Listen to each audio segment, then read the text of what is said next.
Bueno, hola a todos. Vamos a ver la segunda clase de generalidades de anatomía junto con mis compañeros monitores, con Tomás y con Tamara. Comienza Tomás. Hola chicos, ¿cómo están? Bueno, soy Tomás, soy su monitor y hoy vamos a terminar de ver todo lo que es anatomía. Vamos a ver la porción ósea, articular y muscular del cuerpo humano. Bien, primero vamos a comenzar con las generalidades de la cabeza, cuello y columna. En la cabeza vamos a tener la porción ósea, que es sumamente importante ya que va a proteger todo lo que es el encéfalo. Vamos a tener que está formada por el cráneo y por la cara. Los huesos del cráneo, vamos a tener huesos pares y huesos impares. Dentro de los pares vamos a tener a los parietales y a los temporales. Los temporales son muy importantes porque es donde vamos a tener el oído. Después dentro de los impares tenemos el frontal, el etmoides, el efenoides y el occipital, que como ven acá en la imagen de la derecha, en el occipital vamos a tener el agujero occipital o foramen magno, que es por donde pasa el bulbo raquídeo, se continúa con la médula y además pasan vasos y nervios. Esa imagen también corresponde a lo que es la base del cráneo. Después de esto tenemos lo que son los huesos de la cara. En la cara va a estar conformada por dos porciones, una porción inferior que es la mandíbula, que está formada por un solo hueso que es el maxilar inferior, y después tenemos la porción superior que va a estar formada por los maxilares superiores, los malares o cigomáticos, los palatinos, que son unos huesos que no se ven, tenemos los larimales o lungis, los huesos propios de la nariz, y también podemos observar los cornetes y el bóveda.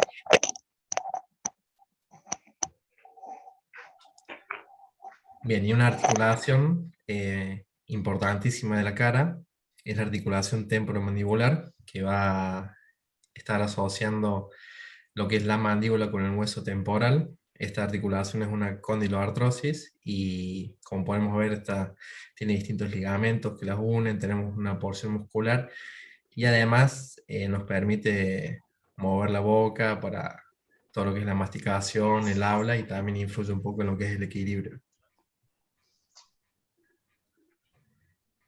Bueno, en la porción de la columna vamos a tener tres partes. Acá tenemos la porción cervical, la porción lumbar y la porción dorsal. En la porción de las... Vuelve, Katy, ahí, en la porción de la parte cervical vamos a ver que estas vértebras son más chicas a medida que vamos descendiendo con la columna, lo que se va a ver después en las siguientes imágenes, se va haciendo más gruesa, ¿no? Porque necesita más peso. La vértebra cervical, vemos que tiene un cuerpo, vemos que tiene superficies articulares y tiene una apófisis espinosa, que va a ser lo que nos tocamos en la columna, lo que se ve en la parte posterior del cuerpo, que todos la tienen, pero en las cervicales son apófisis bituberculadas. Después vemos también que tenemos la porción del cuerpo que va a hacer contacto con lo que son los discos intervertebrales, que son anillos fibrocartilaginosos que brindan soporte, ¿no?, a todo el cuerpo también. Bien, como vemos acá, podemos ver todos los huesos de la columna. A los costados podemos ver que tienen las superficies articulares, articulan con las vértebras superiores e inferiores y además se van a unir a las costillas. La porción cervical está formada por siete vértebras. Tenemos que las dos principales son el atlas y el axis. El atlas va a estar articulando con el occipital y el axis va a tener la apófisis odontoides, que se articula con el atlas, y además, esta es importante en los accidentes de tránsito, ya que si no tenemos el apoyo de cabeza, el movimiento en el choque produce una lesión en la médula que termina con la vida. En la porción torácica vamos a tener 12 vértebras, y en la porción lumbar tenemos 5, y vemos, acá se puede observar que son ya más gruesas, ya que tienen que sostener más peso. Después tenemos 5 vértebras en el sacro, y en el coxis vamos a tener 4 o 5, lo que hace un total de 33 o 34 vértebras. Además podemos observar en la imagen de la derecha las curvaturas de la columna, una lordosis cervical, una cifosis dorsal, una lordosis lumbar y después la cifosis sacra y coxígea. También no se ve en la imagen, pero puede haber una curvatura lateral que se da dependiendo ya de la anatomía más de cada uno, o puede ser patológica si es muy exagerada. Bien, en lo que es el tórax, acá vamos a observar lo que es la cintura escapular, que está formada por la escápula, que son los huesos que se ven en la parte posterior de la imagen, detrás de las costillas, y por las clavículas que van a estar articulando con las escápulas a través del acromion, y por adelante están articulando con el esternón, que va a tener una porción del mango o la cabeza, el cuerpo y por último el apéndice sifoides. Las costillas vamos a tener 12 de cada lado. Vamos a tener que las primeras 7 son las costillas verdaderas, ya que tienen su propio cartílago de unión con el esternón. Después tenemos las costillas falsas, que son las que comparten el cartílago, que son 3. Y por último tenemos las costillas flotantes, que no tienen cartílago. Algo importante del tórax, perdón chicos, es que cumple una función de protección para los órganos respiratorios, para los pulmones, para el corazón y también para parte del estómago y del hígado. Ahora sí con la pelvis. Bien. Bueno, en la cintura pélvica vamos a ver que está formada por el ilion, o sea, tenemos un hueso que va a ser el ilion, la pelvis el hueso de la cadera, perdón. Este hueso va a tener la porción articular que va a articular con la cabeza del fémur. Y bueno, podemos observar también las distintas superficies articulares, ¿no? Eh, bueno, podemos pasar a la siguiente. Bien, y las diferencias entre la pelvis femenina y masculina va a ser principalmente, son diferencias obstétricas, ¿no? Ya que la pelvis femenina va a tener una mayor flexibilidad articular para el momento del parto. En cambio, la pelvis masculina tiene los huesos más engrosados y más rígidos.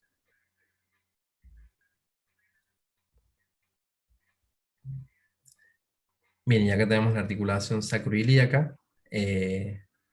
Esta porción, bueno, en esta porción también se puede observar que acá estarían todos los órganos reproductores del hombre y la mujer. Eh, la cintura pélvica también está formada por el ilíaco, el sacro y el coxis. Y acá vemos los distintos ligamentos que favorecen a la estabilidad y la unión de esta porción ósea. Y por último tenemos la articulación del pubis, que es la sínfisis pubiana, que es una diartoanfiartrosis. Y bueno, es lo que ven ahí, tienen muchos ligamentos también que favorecen a la unión ósea y a la flexibilidad y el movimiento. Bueno, ahora viendo el esqueleto apenicular, como vimos en la clase pasada, los miembros tanto superiores e inferiores forman parte del esqueleto apenicular. Su función más que nada es hacer de equilibrio y también el movimiento y funciones de agarre. Para estudiar el miembro superior lo vamos a dividir en 4 partes. Tenemos la cintura escapular, el brazo, el antebrazo y la mano.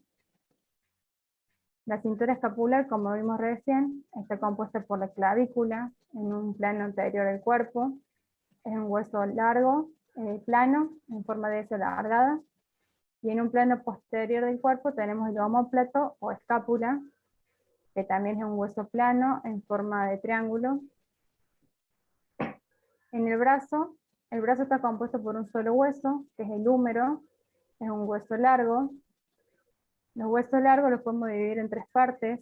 En sus puntos o en sus extremos se denomina epífisis, perdón, y el centro, la parte cilíndrica, se denomina diáfisis.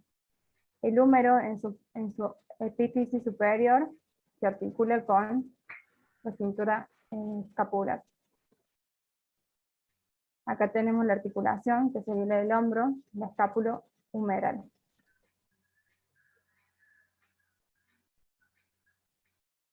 El antebrazo va a estar compuesto por el hueso del radio y el cúbito. También son huesos largos que se articulan con el codo en su epífisis superior.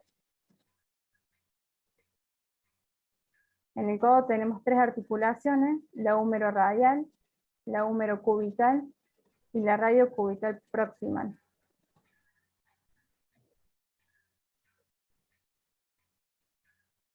Y luego tenemos los huesos de la mano. A la mano también la vamos a poder dividir en 3 partes para estudiar los huesos. La parte de la muñeca vendrían a ser los denominados huesos carpo. Los metacarpos son los huesos de la palma de la mano, y los falanges son los huesos de los dedos. En los huesos de los dedos tenemos 3 huesitos. Está el proximal, el medial y el distal, en excepción al dedo pulgar, que solo tiene el proximal y el distal. La articulación de la muñeca es la radio palmar, y después también tenemos las diferentes articulaciones de la mano en sí, entre los dedos y la palma. Y luego tenemos las generalidades del miembro inferior. También lo vamos a dividir en 4 grupos. Está la cintura pélvica, el muslo, la pierna y el pie. El muslo está compuesto por el hueso del fémur, siendo el hueso más largo que tenemos en el cuerpo. Podemos ver que su diáfisis superior tiene una cabeza un poquito más grande, que es la que se va a articular con la pelvis, formando la cadera, la articulación coxofemoral. En la pierna tenemos 2 huesos largos, que es la tibia y el peroné.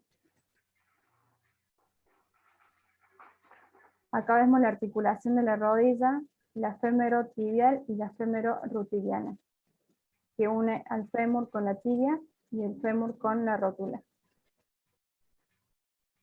Y por último, los huesos del pie también lo vamos a dividir en 3 partes. Está el tarso, que va a ser la parte del talón del pie, el metatarso, que es la planta del pie, y los falanges, que son los dedos.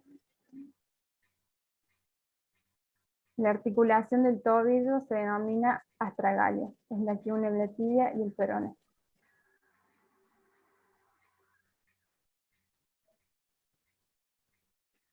Hola chicos, buen día. Yo soy la monitora Fernández Tamara y vamos a ver lo que es la miología del cuerpo. Para los que no recuerdan, la miología es la parte anatómica que estudia los músculos. Vamos a comenzar por la miología de la cabeza. Los músculos de la cabeza, hay 2 grandes grupos: los músculos masticadores y los músculos cutáneos. Los músculos masticadores están comprendidos por el macetero, el temporal, el pterigoideo interno y pterigoideo externo, y los músculos cutáneos están comprendidos por los músculos de la cara, que son los que nos permiten hacer las mímicas, y los músculos del cráneo.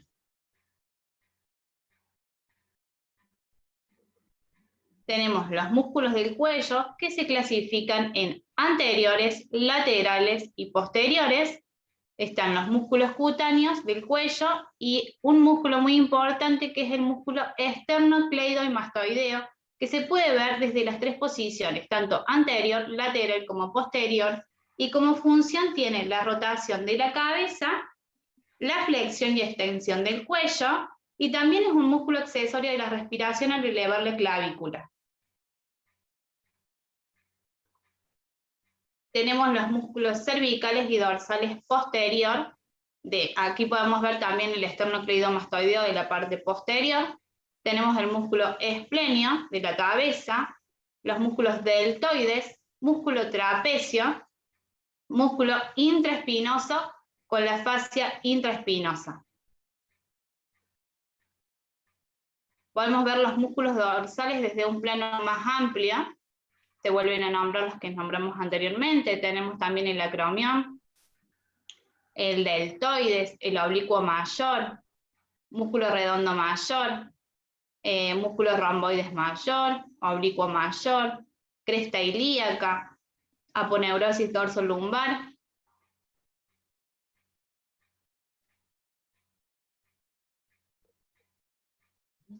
tenemos los músculos del miembro superior y los podemos ver desde un plano anterior y desde un plano posterior.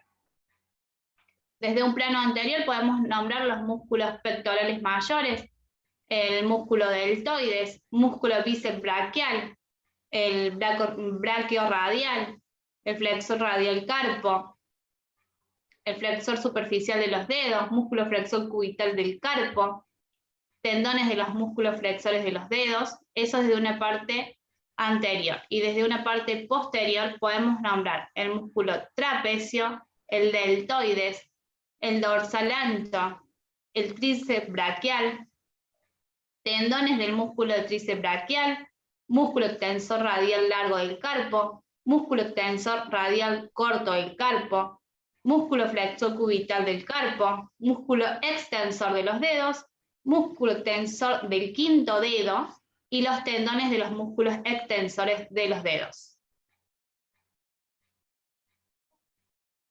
Los músculos anteriores del tórax, desde un plano superficial y desde un plano profundo. En un plano superficial podemos nombrar al trapecio, al pectoral mayor, al dorsal ancho, oblicuo mayor, aponeurosis del recto anterior, y desde un plano profundo vamos a nombrar los intercostales externos, el pectoral menor, el serrato anterior y el recto anterior.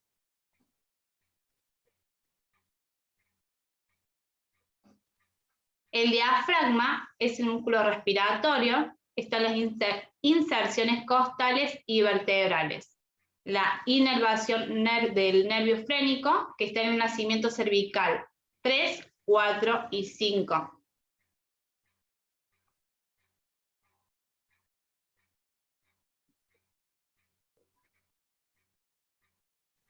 También tenemos el orificio esofágico, el orificio aórtico y el orificio vena cava inferior.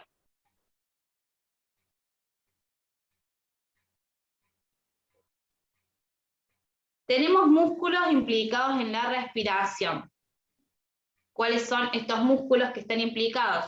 Los músculos inspiratorios, el diafragma ocupa el 75%. Tenemos el intercostal externo, el pectoral menor, el serrato mayor y supracostales en la inspiración forzada.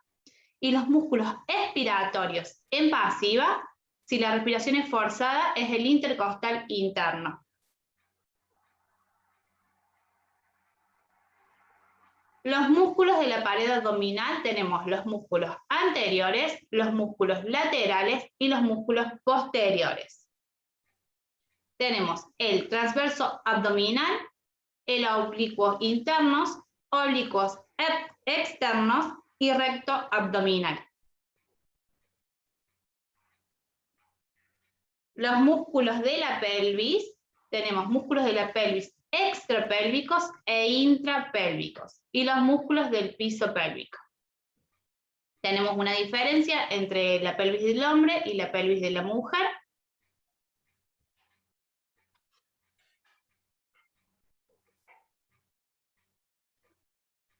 Y los músculos de los miembros inferiores también vistos desde un plano anterior y un plano posterior. Desde un plano anterior podemos nombrar al músculo iliopsas, músculo sartorio, aductor largo, cuádriceps, tenemos la rótula, el tendón, músculo tibial anterior, músculo sóleo, músculos extensores de los dedos y los tendones de los músculos. Visto desde una parte posterior, tenemos los glúteos, músculos de los glúteos mayor, músculo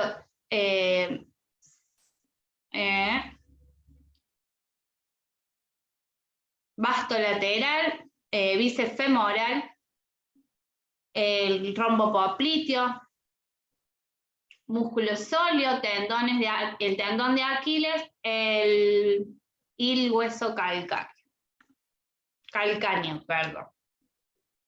Bueno, chicos, Recuerden que tus manos pueden salvar vidas. Muchísimas gracias.